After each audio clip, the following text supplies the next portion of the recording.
By your deeds has the blinding light been banished from these skies, and the Sin Eaters driven to retreat. Although our many hurts will be years in the mending, I have faith that this world and her people will one day be whole once more.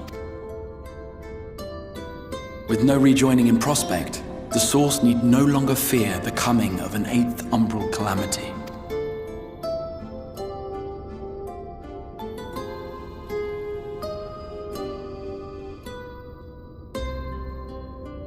And with that triumph, the future from which you came will no longer come to pass.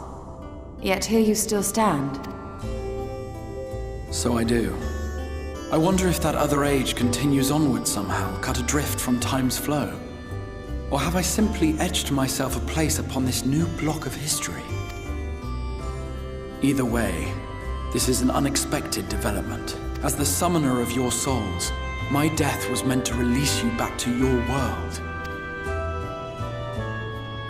Yet I am very much alive, and you are still stuck here in the First.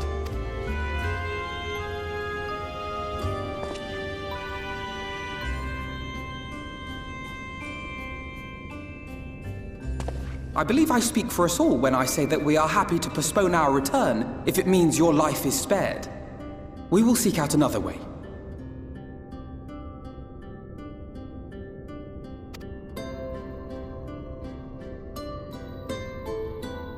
Besides, I never had any intention of rushing home. There are people here I still need to thank, and this means I might actually have time to do so. Yet we dare not neglect our comrades in the Source. Mistress Tataru, to name but one, will be most anxious to know how things stand with us. So, you'll just have to make the journey alone for the moment. Be sure and give a full report to our fellow Scions, would you? Oh, and we'd also appreciate any news you can bring us from back home.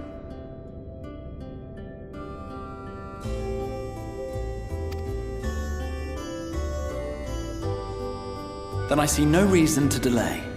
I can open the path from here.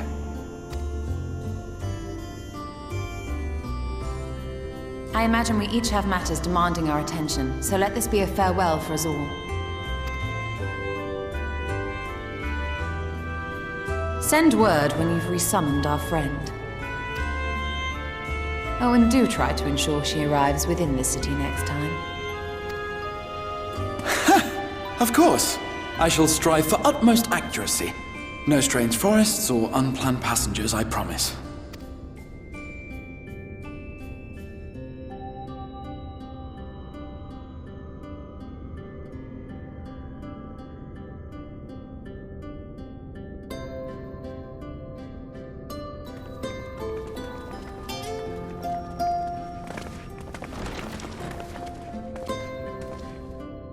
I'm a little relieved, to be honest. I would have been terribly lonely if everyone had suddenly disappeared.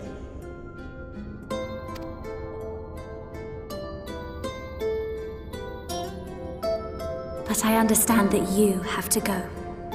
Safe journey, Warrior of Darkness. I hope to see you again soon.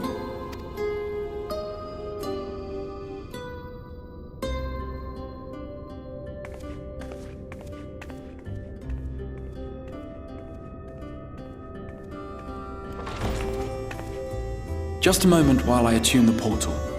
Then you can be on your way.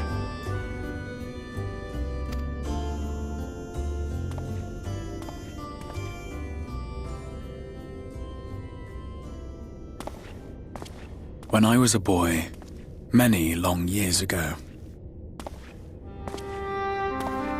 I yearned to stand tall as the heroes of Eld. But like a fool seeking to pluck the stars from the heavens, my every attempt to reprise their deeds fell short. And then one day, an all but forgotten dream from my youth stood before me in the flesh.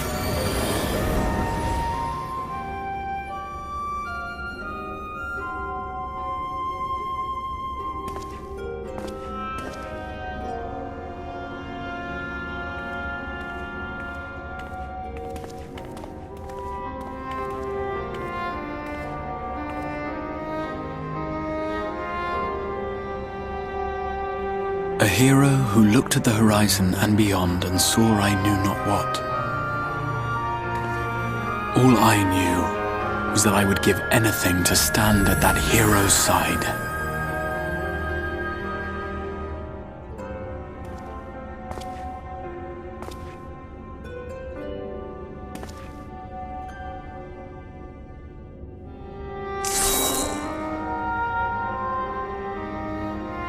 Would that it was so easy. The glory of the heavens was ever beyond the grasp of those who never thought to reach for it. But if I have gained anything from all of this, it is the courage to stretch out my hand.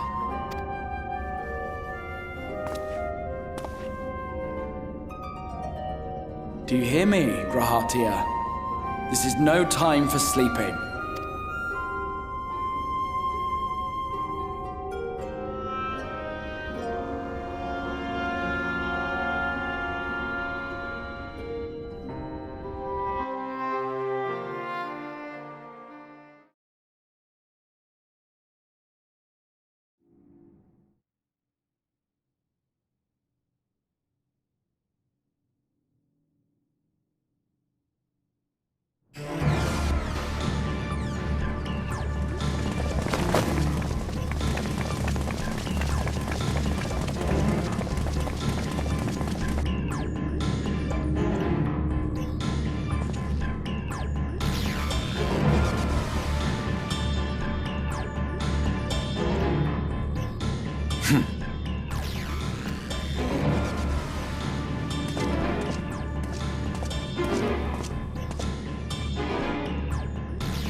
To the West Gate.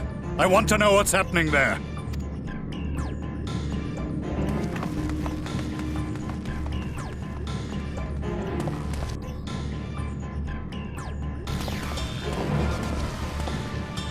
Same as the others. Struck down with a single blow. An unfortunate day to draw guard duty.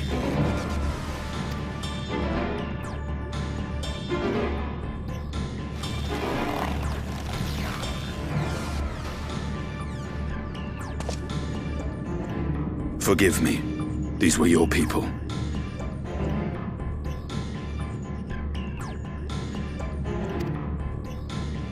We took advantage of this slaughter to slip into the palace. 'Tis not for me to grieve them.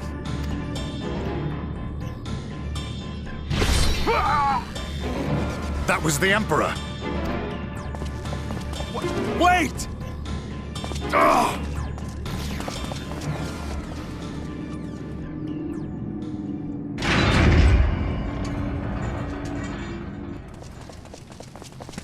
You Radiants!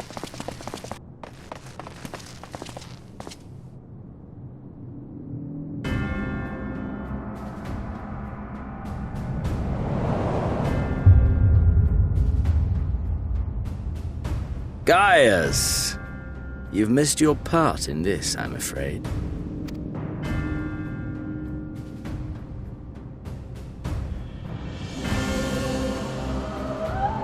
Identify yourself, demon!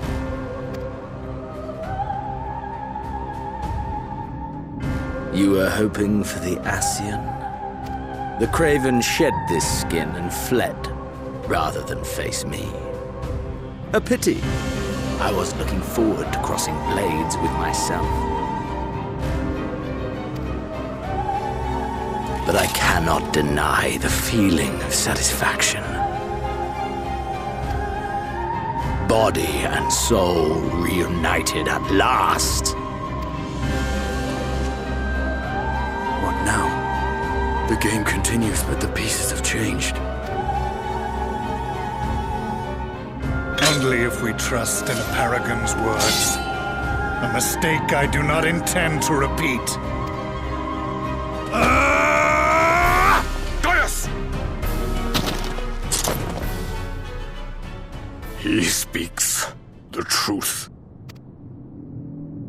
Elidibus is gone. Tore a hole into the rift. Xenos, my foolish, greedy son. Was a second life not enough? Was the Empire too rich a prize to ignore?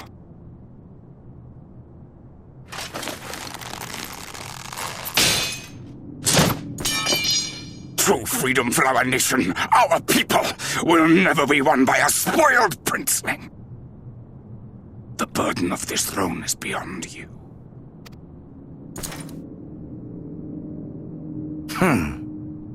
'Tis you, father, who have struggled with this burden. Simply holding the Empire together has occupied your limited faculties. But you may take comfort in knowing that I have no intention of pursuing your tedious agenda. Nor am I interested in ruling over the Empire's lands. I came only to remove that which ruins my sport. I will not have my prey stolen by your petty wars and cowardly weapons.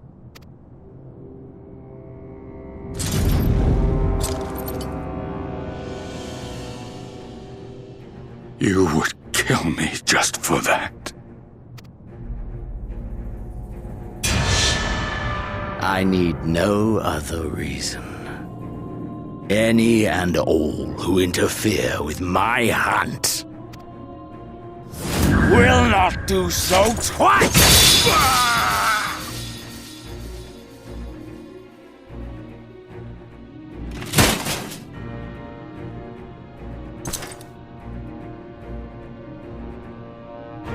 I heard the Ascians speak of Zodiac and Eidolon.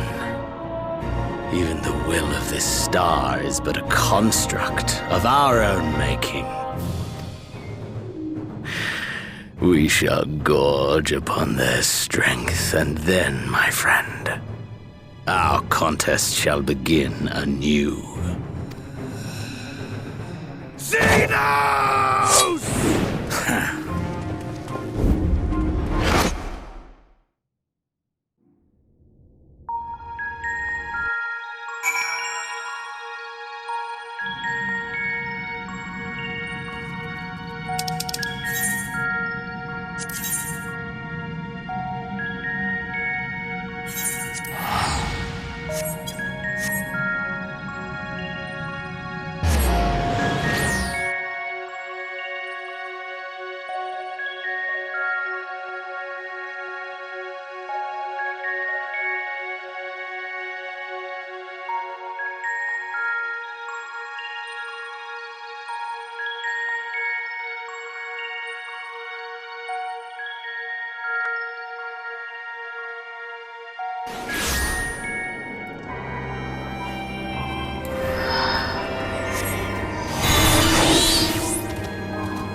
You're here.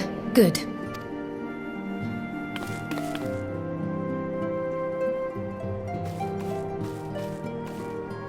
So, how are they? Still locked in slumber, but otherwise in good physical health. For the present, at least.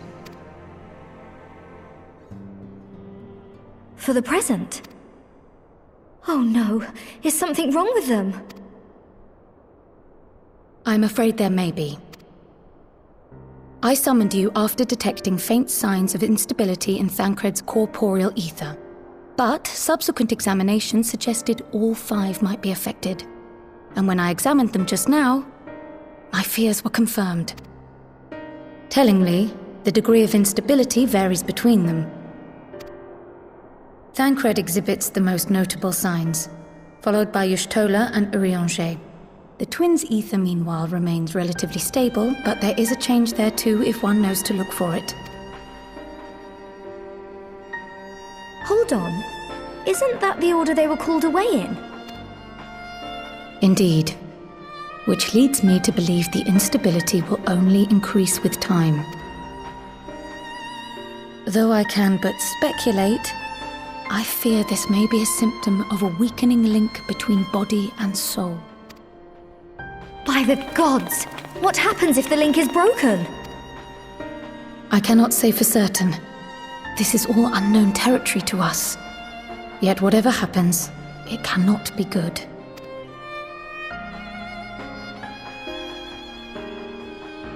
Mercifully, the instability is still only slight.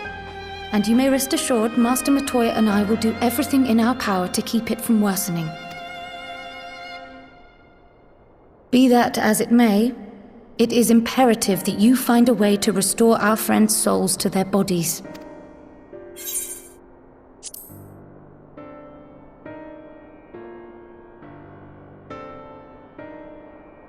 Thank you. But where's she even supposed to start? We had the greatest minds in the realm hunting high and low for an answer, and they ran out of places to look.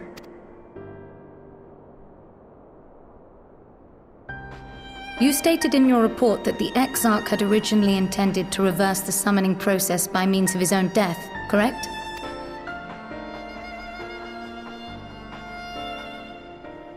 Raha always was a reckless young fool, ready to die for the first righteous cause that came along.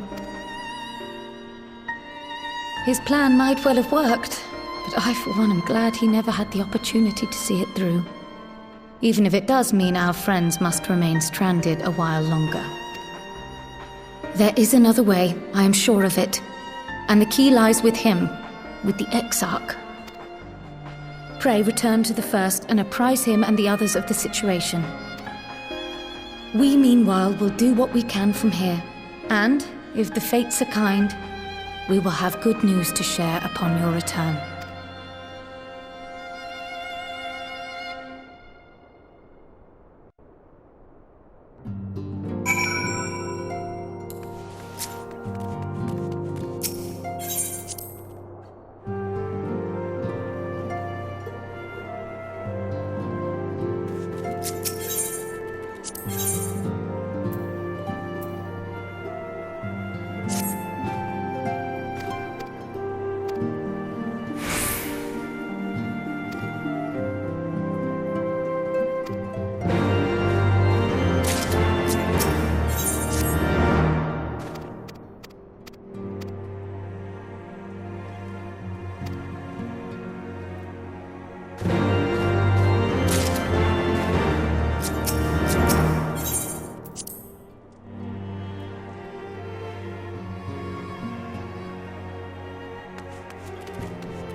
Pray excuse my late arrival. Will Thancred and Reen not be joining us? Nay, milady. With apologies to all, they beg leave to pursue their investigation of the empty to its conclusion. Should matters here demand their presence, however, they did assure me that they would make themselves available. Yes, of course. Then let us proceed.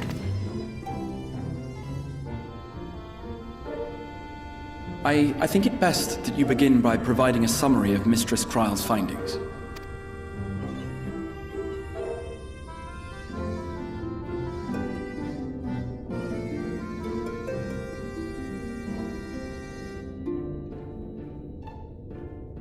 I suppose it was only to be expected that some change would occur. Yet our souls seem unaffected, to my eye at least. How long they will remain so is another question. Kryle is right. It is imperative we find a way to return to the source. Perhaps an explanation of the method by which I brought you here will yield some inspiration. Ere I begin, it must be noted that I am by no means a gifted mage. In order to employ powerful magics, I must rely upon the Crystal Tower and its boundless reservoirs of energy. The magic that summoned you was no exception. 'Tis a singular spell, adapted through painstaking effort from the technique that transported me to the First. To use an analogy, it works by cutting a hole in the fabric of reality. A hole tailored to the object of summoning, through which it and it alone may pass unscathed. Though I succeeded in creating said hole, I failed to latch onto my intended target. Instead of you, the spell found those close to you, and ended up summoning them in their incomplete state.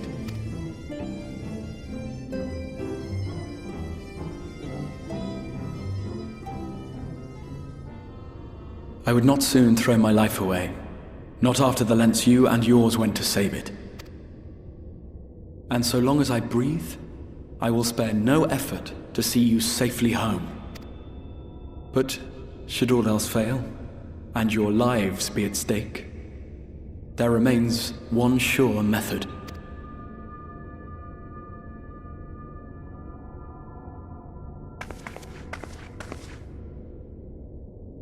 Ow! What was that for? How can you even entertain such thoughts? You owe your life to the Warrior of Light, and you don't get to die unless she says so. Your followers await your divine judgment. What did you just...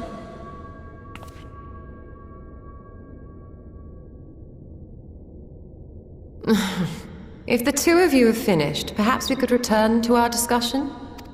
Rather than dwelling upon the multiple failed attempts at transference, I think it would behoove us to focus on the solitary success.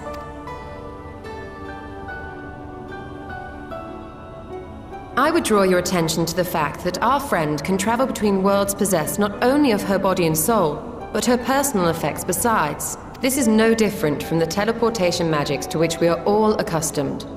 Magics that allow for the transportation of those inanimate objects one considers to be an extension of oneself. Are you suggesting that simply by considering us her possessions, she could carry our souls back to the source upon her person? Well, it would be nice if things were that simple for a change. But vague notions of ownership seem a rather tenuous thing to stake our lives on. So much as a moment of doubt on her part and we'd be left floating in the rift. Milady hath the right of it. The requisite fixity of belief would be too much to ask even of our friend. Yet were we to immure our souls within an object in her possession, mayhap then our safe passage could be assured. White Auracite would, I believe, serve as a suitable vessel for this purpose. It was conceived to imprison the massy soul of an Ascian, and should house one of ours with relative ease. We would need only to ensure our soul's safe preservation inside the stone, and identify a means by which they might be transferred back unto our vacant bodies. Soul preservation and transference. I believe I know of someone who may be able to assist us. On the far shore of the Source, there stands a great palace built by the elves. It was forsaken in the wake of the flood, but a certain Nummo chose to make their home there soon after. Though they have long lived as a recluse, they once occupied a place of honor in Verbert's royal court, and it is said that none in all of Norvrant is more knowledgeable than they on matters of the soul. Well, I've no objection to seeking a helping hand, but if they've gone to such lengths to hide themselves away from the world, what makes you think they'd be willing to lend us one? A worthy question. Years ago, I myself tried and failed to solicit their cooperation in the battle against the Sin Eaters. No sooner had I begun to make my plea than they unleashed a swarm of their familiars upon me. Unlike me, however, you have curried favor with the Fae folk. By that merit alone, I am hopeful that they would grant you an audience. They may still be inclined to turn you away, of course, but if their knowledge might feasibly facilitate your return home, we have to try.